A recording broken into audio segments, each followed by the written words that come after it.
Why was she always the one they sent to the forgotten places? Staff Sergeant Maya Reeves stood at the edge of the checkpoint, dust settling on her boots like it had been waiting for her. The Afghan sun pressed down on everything, turning the air thick and heavy. She'd been here 3 weeks, 3 weeks of silence from command, 3 weeks of watching convoys pass through without incident, 3 weeks of wondering if they'd forgotten she existed. The checkpoint wasn't much, a few concrete barriers, sandbags stacked waist-high, a metal gate that screamed when you opened it, two local guards who barely spoke English and didn't care to learn. They nodded at her in the mornings. That was it. No respect, no questions, just nods. Maya had stopped expecting more. She was Air Force, combat controller, trained to call in airstrikes, coordinate special operations, navigate hostile terrain with nothing but a radio and her instincts. She'd spent 2 years earning that beret, 2 years proving she belonged in rooms where men looked past her like she was furniture. And now she was babysitting a dirt road in the middle of nowhere. Her radio crackled, static then silence. She adjusted the frequency out of habit even though no one ever called. Command had other priorities, bigger missions, important people. She wasn't important, not here. The heat shimmered off the ground, making the horizon wobble. A dog barked somewhere in the distance. One of the local guards, Rashid, sat in the shade smoking a cigarette. He didn't look at her. Nobody ever did. Maya checked her watch. 1400 hours. Another convoy would pass through soon. She'd wave them along. They'd barely slow down. Another day, another forgotten checkpoint. Another reminder that she was alone out here. But something felt different today. She couldn't name it, just a tightness in her chest, a whisper in the back of her mind that wouldn't quiet down. She scanned the road, empty. The hills beyond, nothing. The sky, clear. Maybe it was nothing. Maybe it was everything. Then she saw them. 5 men, walking down the road like they owned it. No vehicles, no uniforms, just 5 men in dust-covered clothes, moving with the kind of confidence that made her hand drift toward her sidearm. They weren't locals, not the kind who lived in the villages nearby. These men walked differently, harder, colder. Their eyes scanned everything, calculating, measuring. One of them had a scar running down his jaw. Another wore sunglasses even though the sun was behind them. The tallest one, the one in front, had his hands in his pockets. Maya's pulse quickened. She stepped forward, positioning herself between them and the gate. Rashid noticed. He sat up straighter, flicked his cigarette away. The other guard, Hamid, moved closer to the barrier. The 5 men kept walking, steady, unbothered. Maya raised her hand. "Stop right there." Her voice cut through the heat, firm, clear. She'd learned a long time ago that hesitation was permission. The men slowed, but they didn't stop. The tall one in front smiled, not friendly, not warm, the kind of smile that said he'd done this before and knew how it ended. "Checkpoint's closed," Maya said. "Turn around." The man tilted his head like he was considering her words. Then he laughed, low and rough. The others joined in, a chorus of mockery that made her jaw tighten. "Closed," the tall one stepped closer. "Says who?" "Says me." He looked her up and down, slow, deliberate, like she was something he could brush aside if he wanted to. You're Air Force, right? What are you gonna do, call in a drone strike on us?" The others laughed again, louder this time. Maya didn't move, didn't flinch. She'd heard worse. Been dismissed by better men than these. But something in his tone made her skin prickle. This wasn't just arrogance. It was threat wrapped in a grin. "I said turn around." Her hand rested on her sidearm now, not drawing it, just letting him see where it was. The man's smile faded. Or what? Rashid moved beside her, his rifle slung over his shoulder but his hand near the grip. Hamid stepped forward too. They weren't much, but they were there. That counted for something. The tall man glanced at his crew. They spread out, casual but deliberate, forming a half circle. One of them cracked his knuckles. Another spat into the dirt. Maya's mind raced. 5 of them.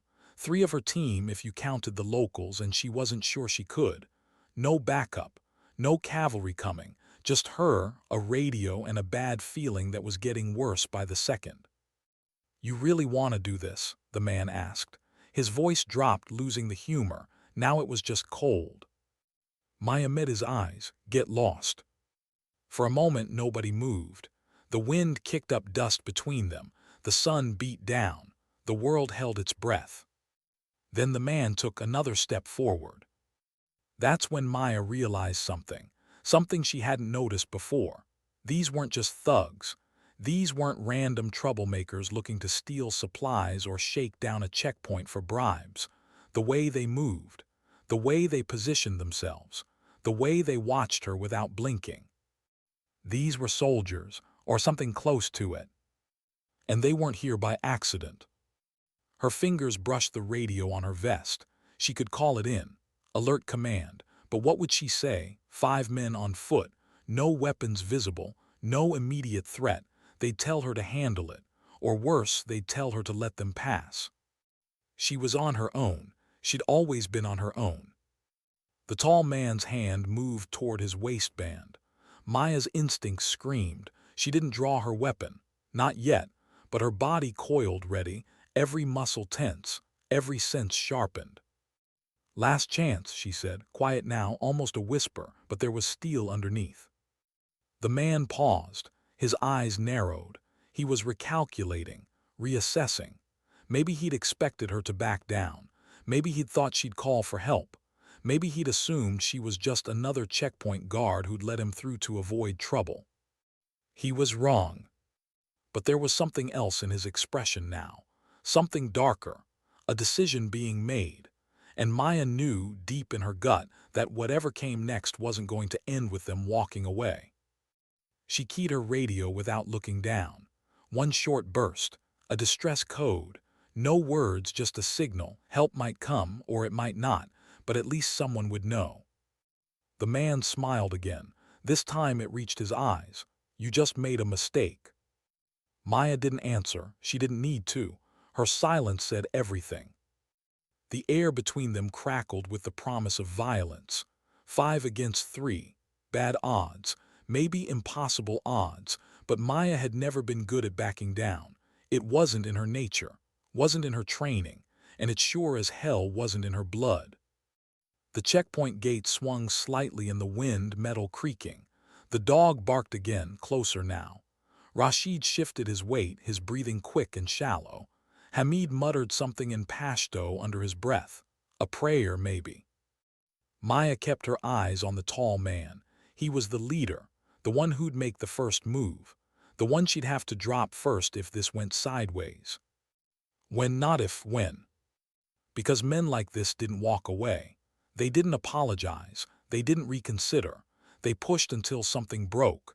And Maya Reeves had been pushed her entire career. She was done breaking. The man's hand moved again. Slower this time, testing her, watching her reaction. She didn't give him one. Just stood there, stone-faced, heartbeat steady, mind clear. He expected fear. He expected hesitation. He expected her to be like every other person who'd stood in his way and crumbled. But Maya wasn't every other person. She was a combat controller. She'd earned her place in the sky, in the fight, in the fire, and she wasn't about to let 5 thugs take it from her. Not today, not ever. The man pulled his hand from his waistband, empty, no weapon, just a test. He grinned like he'd proven a point.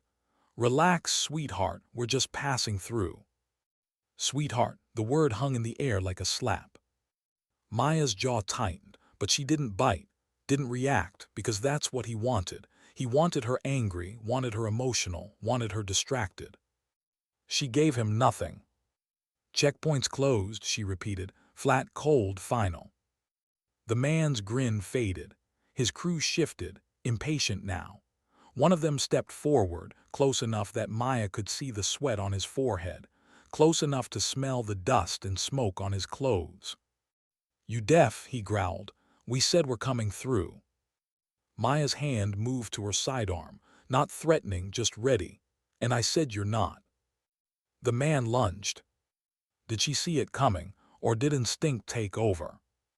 Maya's body moved before her mind caught up. Training kicked in, muscle memory honed through 1,000 drills, 1,000 scenarios where hesitation meant death. The man's hand reached for her vest, fingers grasping. She sidestepped, pivoted on her heel and drove her elbow into his ribs. Hard. The crack echoed in the stillness. He stumbled back, gasping, eyes wide with surprise. The others froze. For half a second the world paused. Then chaos erupted. The tall man rushed forward, his crew following. Rashid raised his rifle, shouting something in Pashto. Hamid backed toward the gate, fumbling with his own weapon. Maya's hand closed around her sidearm, but she didn't draw, not yet, because the moment she did, this became lethal.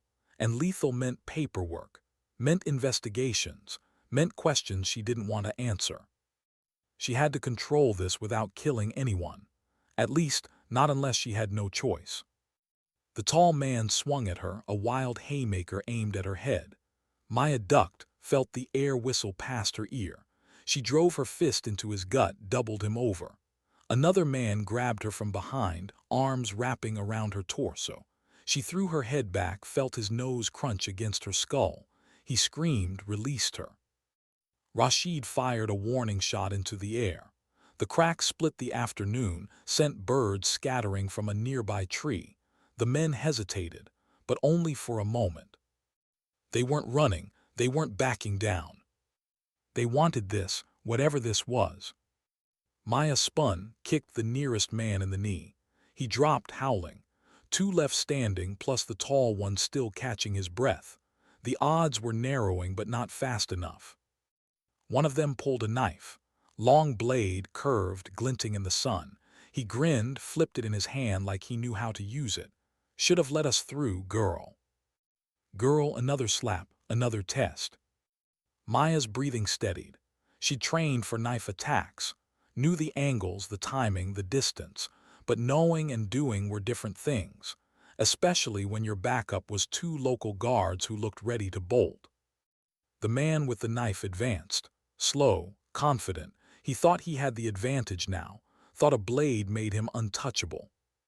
He was wrong. Maya waited, watched his feet, his shoulders, his eyes. You could learn a lot from a man's eyes. They telegraphed intent, and his eyes said he was going to slash at her throat. He lunged, she moved, not away but toward him, inside his reach, inside the arc of the blade. Her hand clamped on his wrist, twisted hard. He gasped, tried to pull back. She drove her knee into his stomach, then swept his legs. He hit the ground, knife skittering away into the dirt. 4 down, 1 to go. The tall man straightened, wiping blood from his mouth. He wasn't smiling anymore, wasn't joking. His face had gone cold, hard, dangerous. "You're gonna regret that," he said. Maya didn't answer, just stood there, breathing steady, eyes locked on his. She was tired. Her ribs ached where one of them had landed a hit. Her knuckles were scraped, but she wasn't done, not even close. He charged. This time there was no finesse, just raw aggression. He crashed into her like a freight train, drove her back into the concrete barrier. Pain exploded in her spine. Her vision blurred. His hands closed around her throat, squeezing. She couldn't breathe, couldn't think. The world narrowed to his face, his eyes, his grip. And then something inside her shifted. Not panic, not fear, something colder. Something that had been buried deep, waiting for a moment like this. She stopped trying to pull his hands away. Instead, she drove her thumbs into the pressure points below his ears. He gasped, grip loosening. She twisted, broke free, and brought her knee up hard between his legs. He crumpled. Maya stepped back, gasping, hand on her throat. Rashid and Hamid stared at her, wide-eyed. The 5 men lay scattered across the checkpoint, groaning, bleeding, broken. And she was still standing. For a long moment, nobody moved. The wind blew dust across the scene like it was erasing evidence. Maya's heart pounded in her chest, adrenaline singing through her veins. She'd won, but it didn't feel like victory. It felt like survival. The tall man coughed, spat blood into the dirt. "Who the hell are you?" Maya crouched beside him, her voice low. "I'm the person you should have listened to." He laughed, bitter and broken. "You don't know what you just did." "Enlighten me." He met her eyes, and for the first time she saw something other than arrogance. Fear, real fear. "We were just scouting. They'll send more, lots more." Maya's blood went cold. "Who will?" But the man just shook his head, coughing again. "You're dead. You just don't know it yet." She stood, stepped back. Her mind raced. Scouting, more coming. This wasn't random. This wasn't just thugs causing trouble. This was organized, planned. And she just kicked the hornet's nest. Rashid approached, his rifle still raised. "What do we do with them?" Good question. She couldn't just let them go, but she couldn't hold them here either. Not without backup, not without orders. Maya keyed her radio again. "Checkpoint 7 to command. I need immediate support. 5 hostiles detained. Possible insurgent activity. Over." Static, then a voice, distant and crackling. "Checkpoint 7, say again. Did you say hostiles detained?" "Affirmative. 5 men attempted breach. They're claiming more are coming. I need backup. Now." A pause, longer than it should have been. "Checkpoint 7, hold position. Support is unavailable at this time. Secure the hostiles and await further instructions." Maya's heart sank. Unavailable, of course, because she wasn't important, because this checkpoint didn't matter, because she was expendable. "Command, I repeat, they claim more are coming. I have 2 local guards and no heavy weapons. I cannot hold this position alone." "Checkpoint 7, we copy. Do your best. Command out." The radio went silent. Do your best, that was it. No cavalry, no reinforcements, just her, 2 terrified locals and 5 men who knew something she didn't. Rashid looked at her, fear plain on his face. "They will come back, many men. We cannot stop them." Maya nodded. He was right. They couldn't, not here, not like this. But she wasn't ready to abandon the checkpoint either. Not yet, because somewhere deep down she still believed someone would come. Someone had to care. She was wrong, but she didn't know that yet. The sun dipped lower, painting the sky orange and red. The 5 men sat zip-tied against the barrier, silent now. One of them kept glancing at the road, waiting, expecting.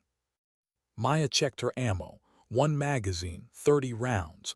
Rashid had maybe 20 left. Hamid less. Not enough. Not nearly enough if what the tall man said was true. She should have been scared, should have been panicking, but all she felt was tired.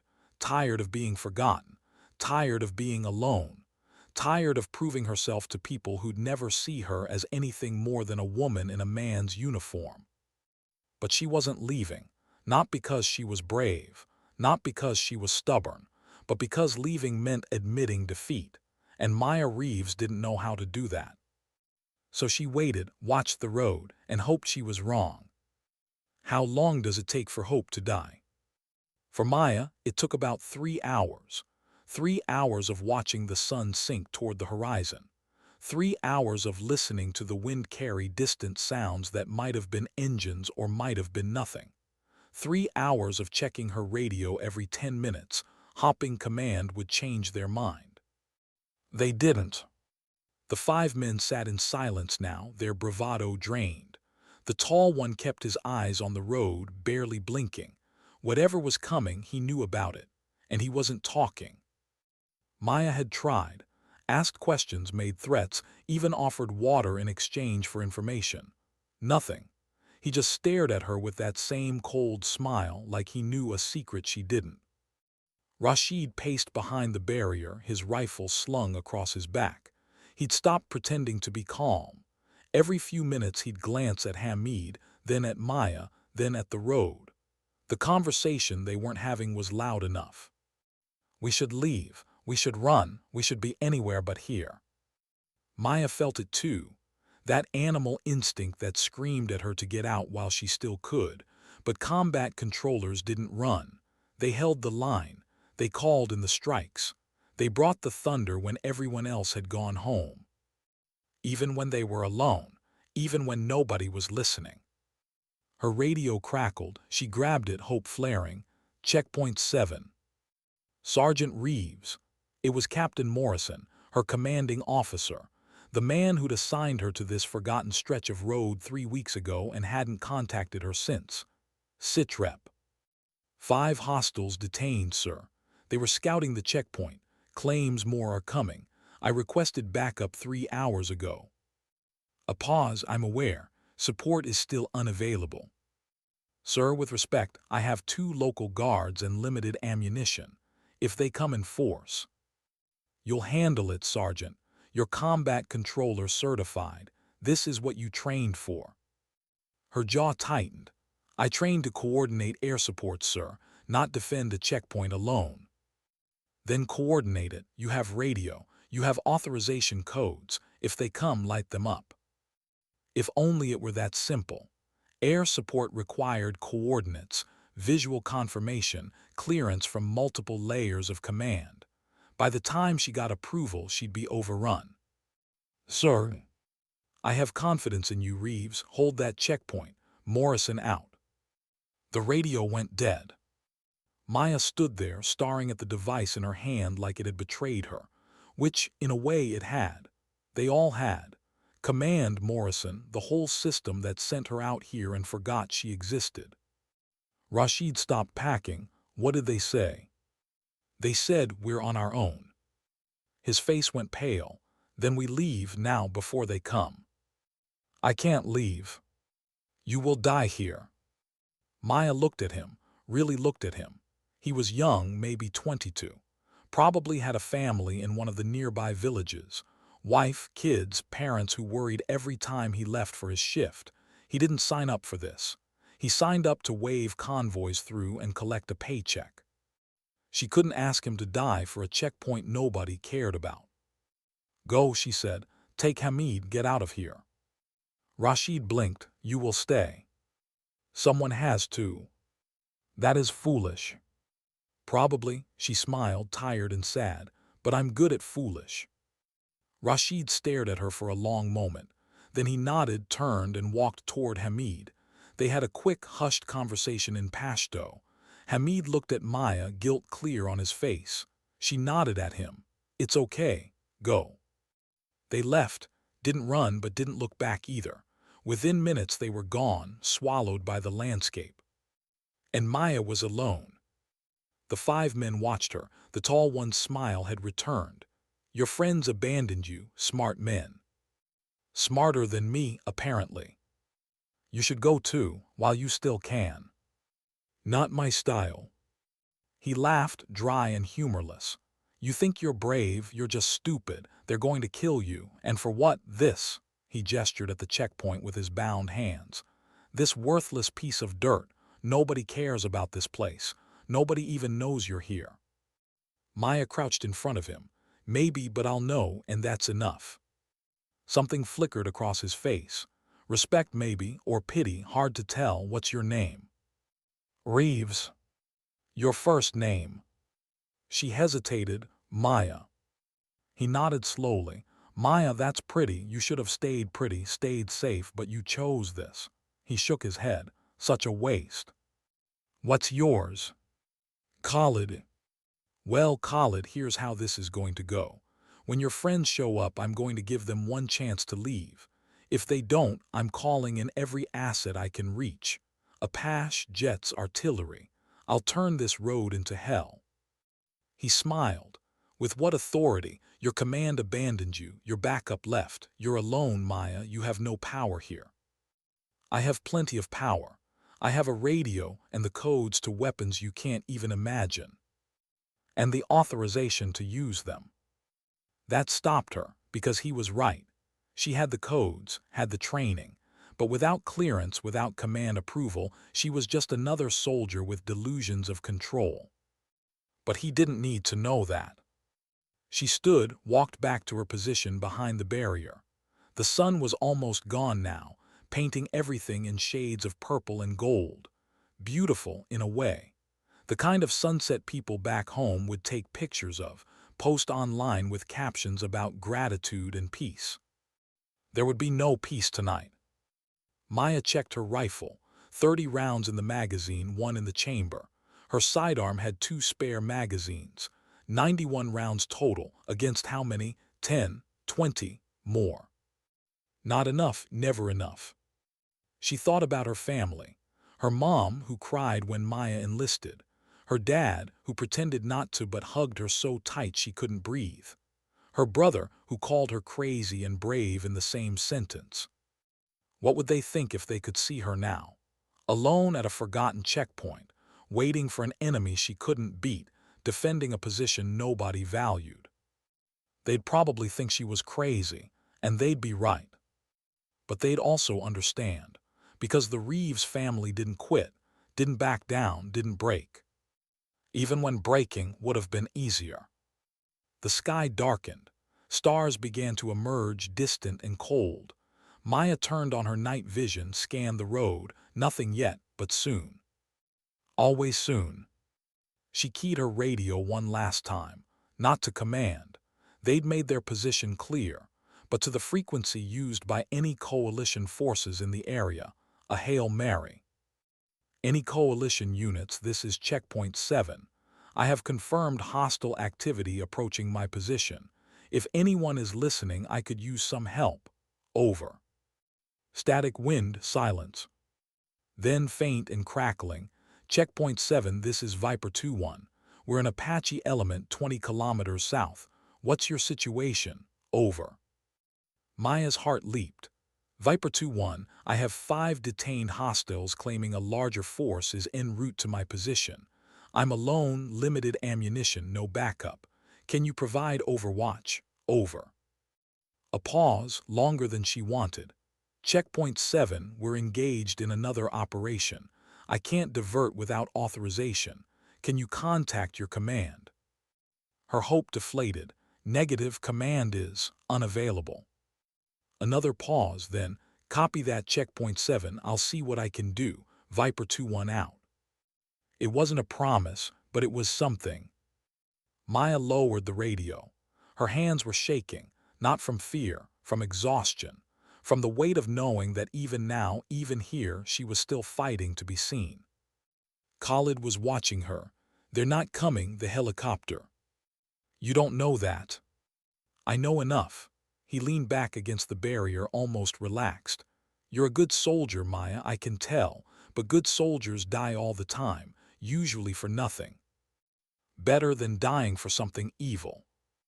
Who says what we do is evil? His voice had an edge now. You Americans come to our land, tell us how to live, who to fight. You drop bombs from the sky and call it peace.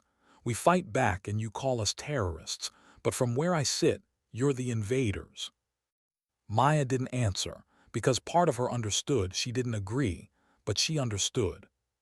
What if I told you, Khalid continued, that the men coming tonight aren't here for this checkpoint? What if I told you this is bigger than you, bigger than me? Would you still stay? What are you talking about? He smiled. You'll see soon. A sound in the distance, faint, growing louder, engines, multiple engines. Maya's pulse quickened. She raised her rifle, peered through the scope. Headlights appeared on the road. 1 vehicle, 2, 3, no more, at least 6. Pickup trucks moving fast. This was it. She keyed the radio. Viper 2-1, I have 6 vehicles approaching from the north. I need that overwatch, now. Static.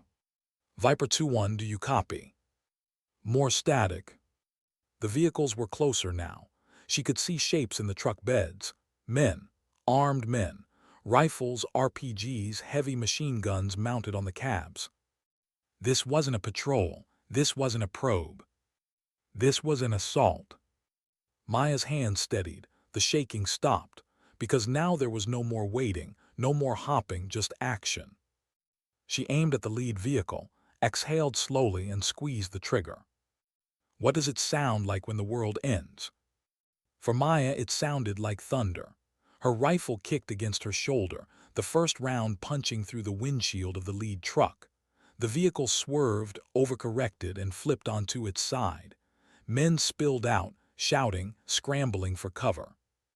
The other truck skidded to a stop. Doors flew open. Gunfire erupted, muzzle flashes lighting up the darkness like fireflies.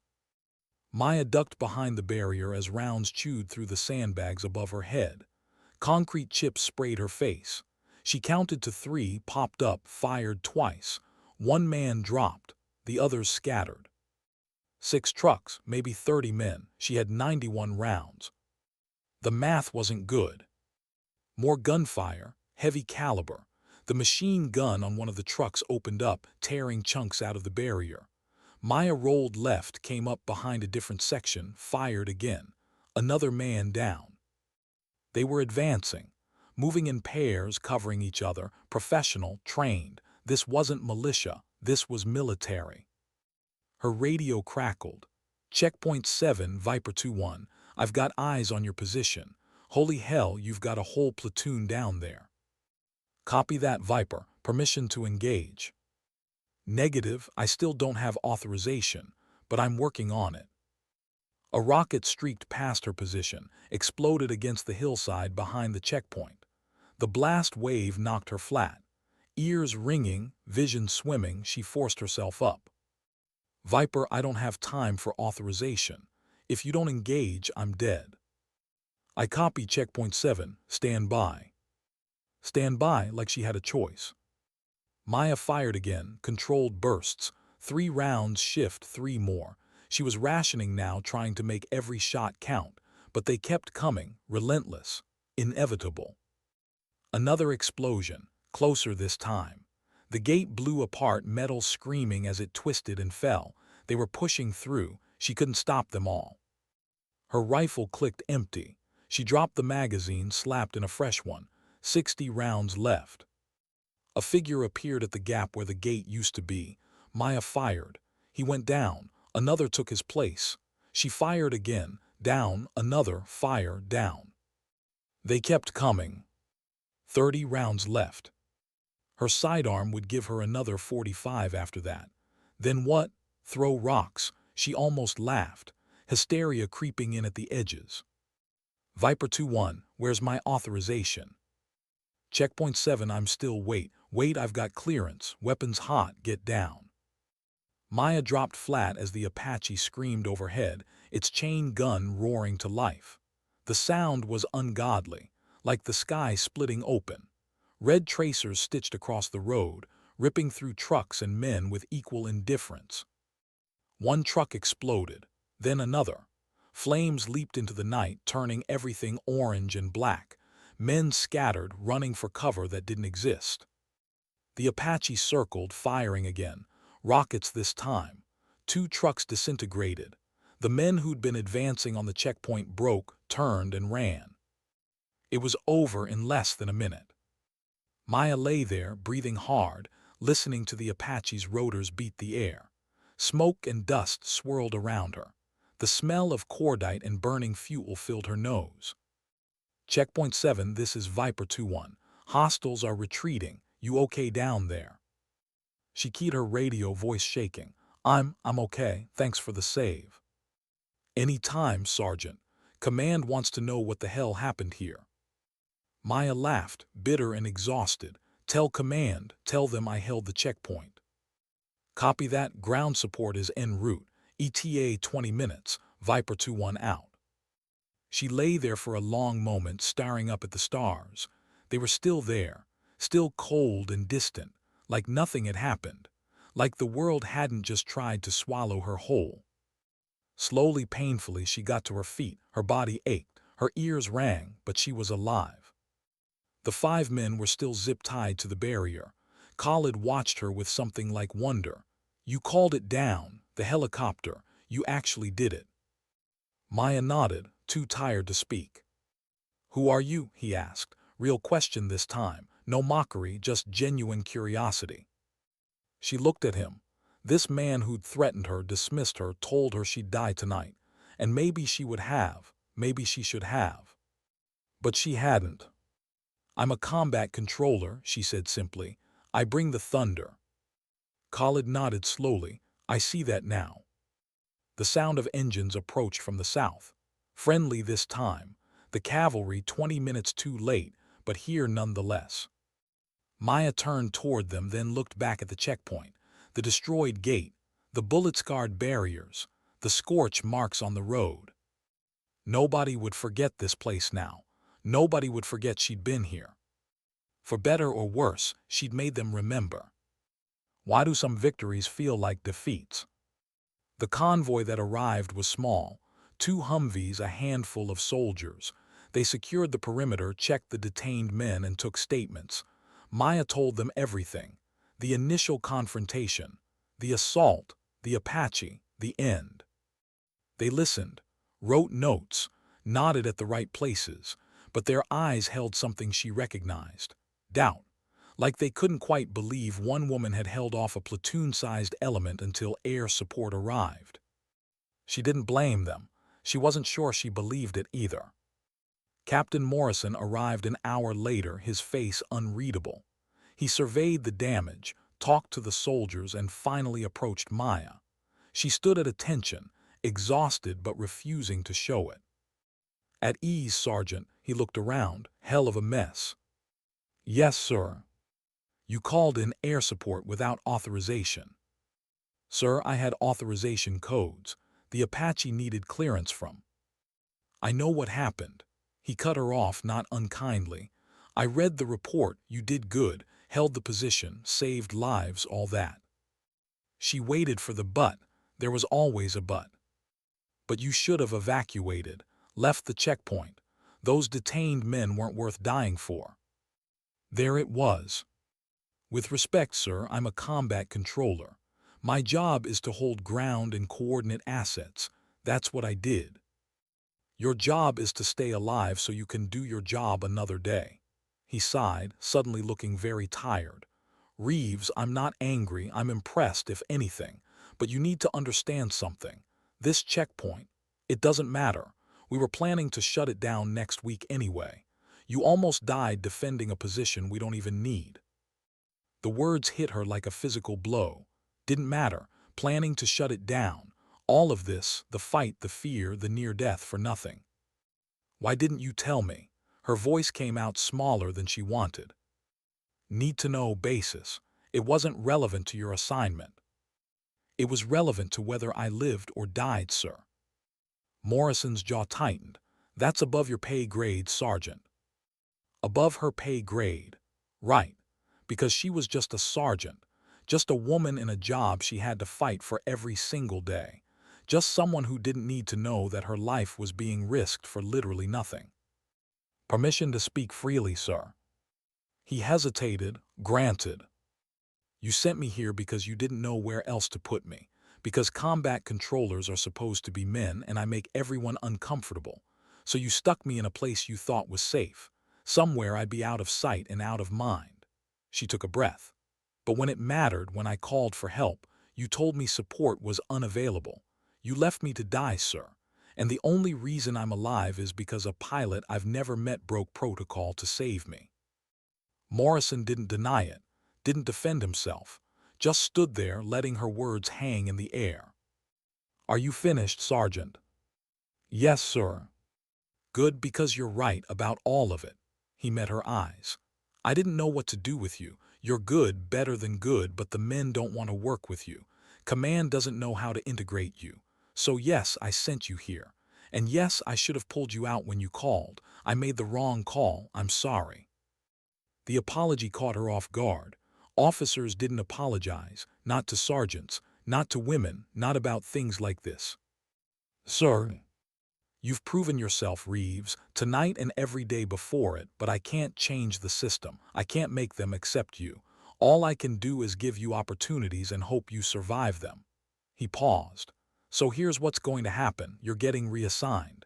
Kandahar Airfield, real missions, real team, no more forgotten checkpoints.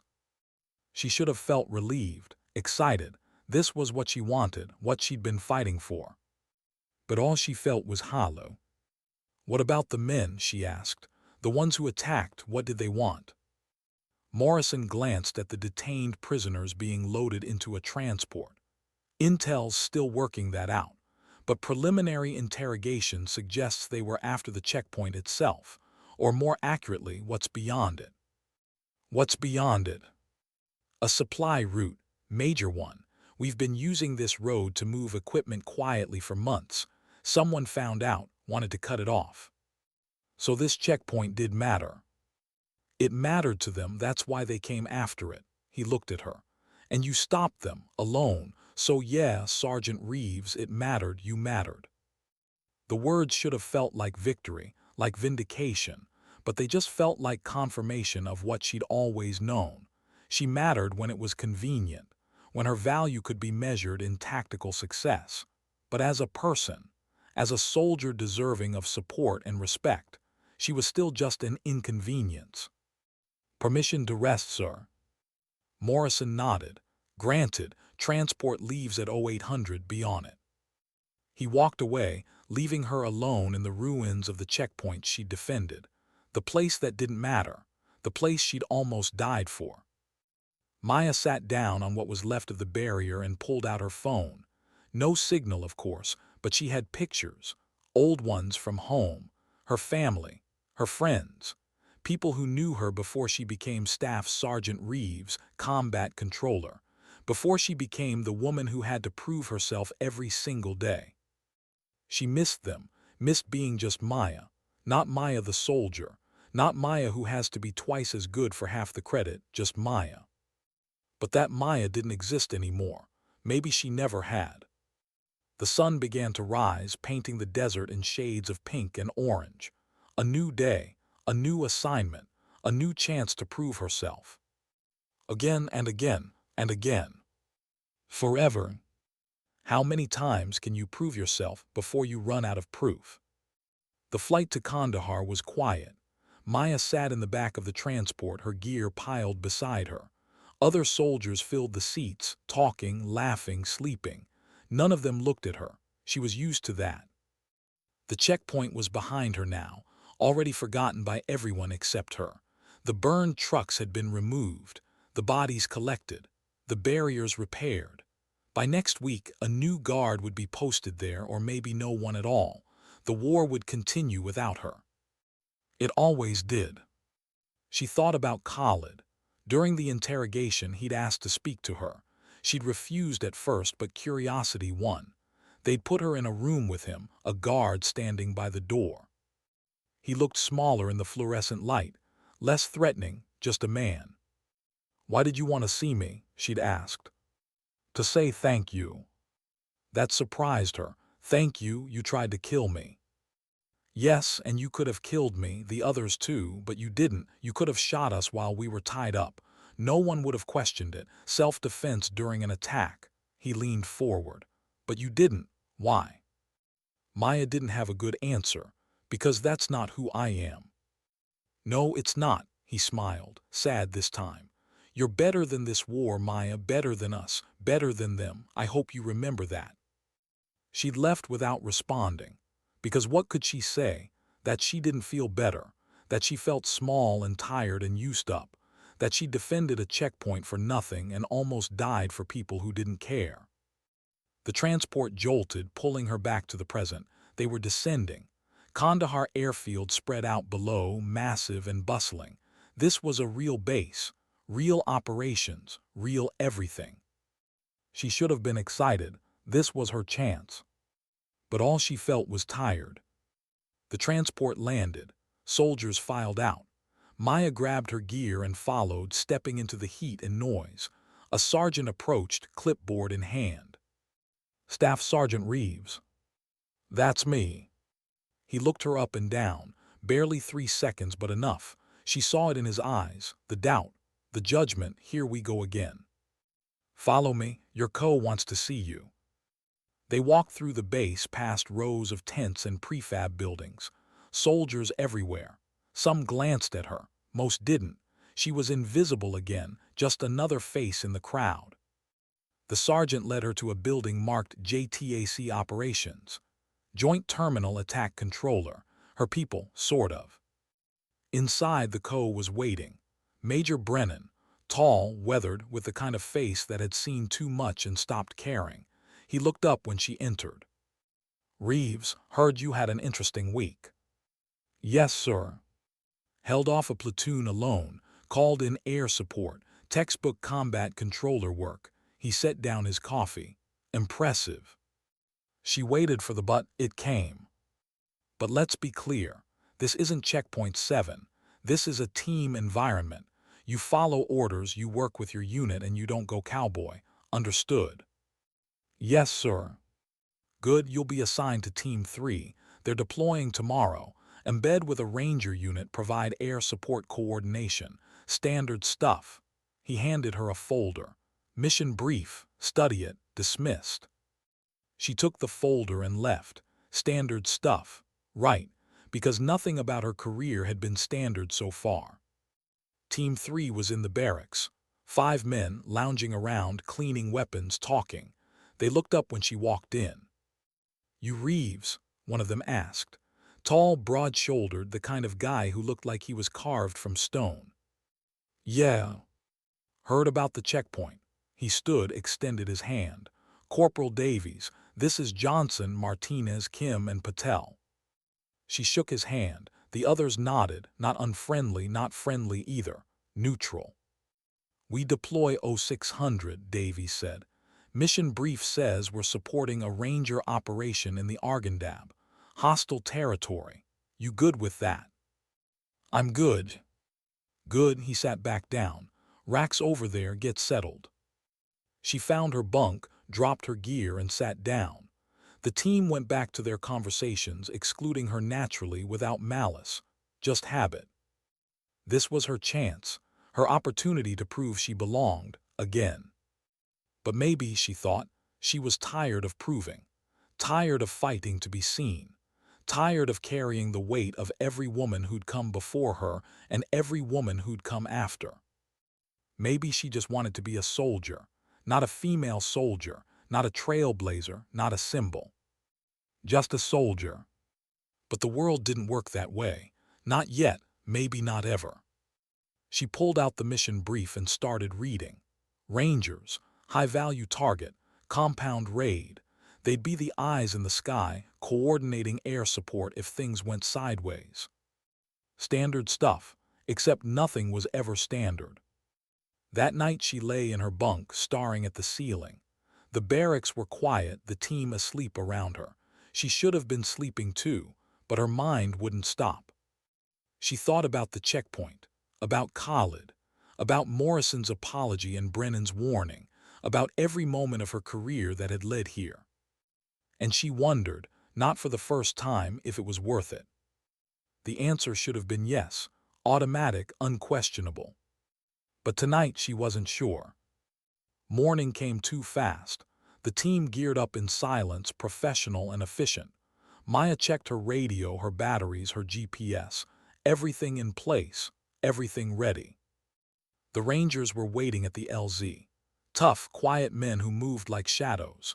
Their captain, a man named Torres, briefed them quickly. Compound's 3 clicks north. Intel says our HVT's inside. We go in fast, secure the target, and exfil. Reeves, you're on overwatch. Anything moves that isn't us, you call it in. Roger that, sir. They boarded the helicopters. Maya sat by the door, watching the desert pass below. Somewhere down there was another checkpoint, another forgotten soldier, another person fighting to matter. She hoped they made it, she really did. The helicopters landed. Rangers poured out, moving toward the compound with practiced efficiency. Maya and her team set up on a ridge, overlooking the target. Reeves, you've got eyes on, Davies asked. She scanned through her scope. Affirmative, compound's quiet, no visible hostiles. Stay sharp. The Rangers breached the door. Gunfire erupted, shouting, chaos. Contact, Tor's voice crackled over the radio. Multiple hostiles, second floor. Maya keyed her radio, switching to the air support frequency. Reaper 2, this is ground control. We have troops in contact. Stand by for fire mission. Copy ground control. Reaper 2 standing by. More gunfire and explosion. Tor's again. We're pinned, need close air now. Maya's training took over. Reaper 2 Fire Mission. Grid 3742895. Target building, 2nd floor, east side. Friendlies danger close, 100 meters. Copy. Confirm friendlies danger close. Confirmed. Fire when ready. Reaper 2 Rifle. The missile streaked down, impacted the building exactly where she called it. The 2nd floor disintegrated. Gunfire stopped. Tors, good effect on target. Hostiles neutralized. Securing HVT now. Davies clapped her shoulder. Hell of a shot, Reeves. She didn't respond. Just watched the smoke rise from the compound. Another successful mission. Another day in the war. And for the first time she felt it. Not pride, not satisfaction. Just purpose. Maybe that was enough. Maybe it had to be. The helicopters returned, extracted the Rangers and the HVT. Mission complete. Team 3 loaded up, heading back to base. Davies leaned over. You did good today. Thanks. No, seriously, that was textbook, clean, efficient, effective. He paused. I didn't think, I heard the stories, but... You didn't think I could do it. He had the grace to look embarrassed. Yeah, sorry. Maya smiled, tired but genuine. Don't be, just remember next time. Will do. The helicopter flew on, carrying them back to Kandahar, back to safety, back to the war that never ended. And Maya Reeves, combat controller, leaned her head against the bulkhead and closed her eyes. She'd proven herself again, and again, and again. Maybe someday she wouldn't have to. But today wasn't that day. What stays with you after the war moves on? 3 months passed. Maya deployed 6 more times with Team 3, each mission the same in its differences. New compounds, new targets, new explosions. She called in airstrikes with the precision of a surgeon. The team stopped doubting her after the 2nd week. By the 3rd, they requested her specifically. Staff Sergeant Reeves, the one who brings the thunder. But at night, alone in her bunk, she was just Maya, and Maya was tired.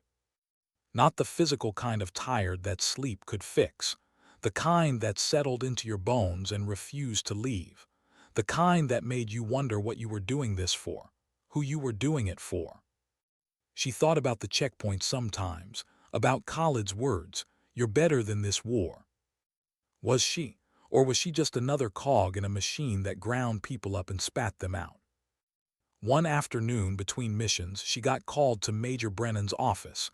He looked different, older, like the months had been years. "Reeves, sit," she said. "You've done exceptional work. Team 3's performance ratings are up 20% since you joined. Tors specifically requested you for his next operation."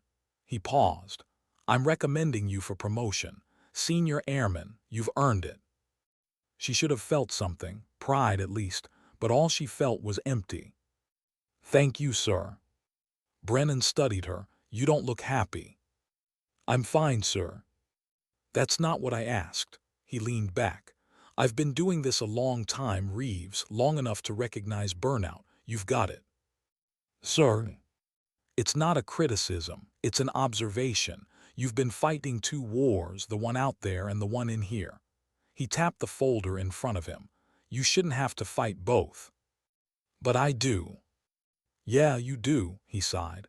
"Look, I can't change the system, can't make the men respect you automatically, can't erase the bias, but I can tell you that what you're doing matters, not just the missions. You matter." She wanted to believe him, wanted to feel the truth of those words settle into that empty space inside her. But she'd been told she mattered before, by Morrison, by Tors, by Davies, and every time it came with conditions. She mattered when she succeeded, when she performed, when she proved herself yet again. But what about when she failed? What about when she was just human? Did she matter then? "Permission to speak freely, sir." "Granted." "I'm tired of mattering only when I'm useful. I'm tired of proving I belong. I'm tired of being the first, the only, the exception." She met his eyes. "I just want to be a soldier, not a statement." Brennan nodded slowly. I know, but that's not the world we live in. Not yet, so you've got a choice. You can keep fighting or you can walk away. Is walking away even an option? It's always an option. Hard one, but it's there. Maya thought about that, about what walking away would mean, leaving the Air Force, leaving the missions, leaving the only thing she'd ever been good at, but also leaving the doubt, the judgment, the constant weight of representation. Would that be freedom, or just another kind of defeat? I don't know what to do, sir. Nobody does. We're all just figuring it out as we go. He stood. Take a few days, think about it, but whatever you decide, make sure it's for you, not for them, not to prove something, for you. She left his office with more questions than answers. The base hummed around her, soldiers going about their business, the war continuing without pause. She walked to the edge of the airfield and sat down, watching planes take off and land, each one carrying people to somewhere else, somewhere better maybe, or just somewhere different. Her phone buzzed. Service was spotty, but occasionally messages got through. This one was from her mom. Hi, sweetie. Hope you're safe. Miss you. Love you. Simple, direct. The kind of message her mom sent every week like clockwork. Maya stared at it. When was the last time she'd called home, talked to them about anything real? She pulled up her mom's number and hit call. It rang once, twice, 3 times. Hello. Her mom's voice, warm and familiar, like home condensed into a sound. Hey, Mom. Maya, oh my God, honey, how are you? I'm okay. A pause. Her mom had always been able to hear the things Maya didn't say. You sure about that?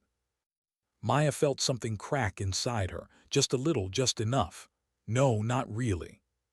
What's wrong, baby? And then, sitting on the edge of an airfield in Afghanistan, Maya Reeves told her mother everything. The checkpoint, the fight, the promotion, the exhaustion, the doubt. All of it. Her mom listened, didn't interrupt, didn't offer solutions, just listened. When Maya finished, there was a long silence. Then, do you remember when you were 7? You wanted to play Little League, but they didn't have girls' teams. Yeah. You cried for a week, said it wasn't fair. And I told you life wasn't fair, but you could make it fairer for the next girl. Remember what you said? Maya smiled despite herself. I said I didn't want to be the next girl. I wanted to be me. Exactly, and you know what I told you. You said I could be both. That's right. You can be the girl who changes things and the girl who just plays baseball. You don't have to choose. Her mom's voice softened. Baby, you've spent your whole life carrying everyone else's expectations. Maybe it's time to put some of that down. How? By remembering why you started. Not because you wanted to prove something, but because you loved it. Do you still love it? Maya thought about that. About the feeling she got when she called in a perfect strike, when her team moved like a machine, when everything clicked and the chaos made sense. Yeah, I do. Then that's your answer. Love the work. Let the rest figure itself out. They talked for a while longer, about nothing important, about everything important. When they finally hung up, Maya felt lighter, not fixed, but lighter. She stood, brushed the dust off her pants, and walked back to the barracks. Davies was there, cleaning his rifle. He looked up when she entered. Hey, you good? Yeah, I'm good. Cool, we deploy again in 2 days. Some compound in Helmand should be routine. Routine in Afghanistan meant anything but. Maya knew that, accepted it. Sounds good. Davies nodded, went back to his rifle. Then, hey, Reeves. Yeah. Thanks for everything. You're a hell of a soldier. She smiled. Thanks, Davies, you're not bad yourself. He grinned. Don't let it go to your head. She lay down in her bunk that night with something resembling peace. Tomorrow would bring new challenges, new doubts, new moments where she'd have to prove herself yet again. But tonight she was just Maya, a soldier, a daughter, a person. And that was enough. The war would continue. The fight for respect would continue. The struggle to be seen would continue. But so would she. Because that's what soldiers do. They continue, they adapt, they overcome. Not because it's easy, not because it's fair, but because it matters. She matters. And someday, maybe, everyone would see that without her having to prove it.